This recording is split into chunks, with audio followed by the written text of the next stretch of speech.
அஸ்ஸலாமு அலைக்கும். சிக்கன் செய்யலாமா? கடாயில் கொஞ்சமாக எண்ணெய் போட்டு பட்டை லவங்கம் இருக்கு இல்லையா, அது ரெண்டும் போட்டுடுங்க. அதுக்கு மேலே கட் பண்ணி வச்சுடுங்க. மெலிசாக வெங்காயம் போட்டு நல்லா வதக்கிக்கோங்க.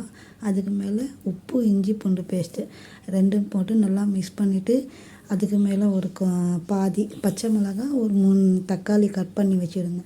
இது போட்டு நல்லா மிக்ஸ் பண்ணிக்கோங்க. தக்காளி நல்லா மசிச்சு வரணும். அந்த டைமில் சிக்கன் போட்டு மூடி போட்டு வேக வச்சுட்டு அதுக்கு மேலே கொஞ்சமாக தண்ணி போட்டு நல்லா கிளறி விட்டுட்டு அதுக்கு மேலே மஞ்சள் தூள், மிளகாத்தூள், தனியாத்தூள் இது 3 போட்டு மிக்ஸ் பண்ணிவிட்டு கொஞ்சமாக ஒரு ஹாஃப் லெமன்னு, ஒரு கரண்டி தயிர் போட்டு கொத்தமல்லி போட்டு நல்லா மிக்ஸ் பண்ணிட்டுக்கோங்க. கொஞ்சமாக அது வேகட்டும். அதுக்கு மேலே பெப்பர் பவுடர் போட்டு மிக்ஸ் பண்ணி விட்டுடுங்க. இந்த மாதிரி ஸ்டேஜில் கருவேப்பிலை போட்டு இறக்கி வச்சோம் அப்படின்னாக்கா சூப்பராக சிக்கன் ரெடி ஆகிடும். இதுக்கு என்ன பேருன்னு தெரியல.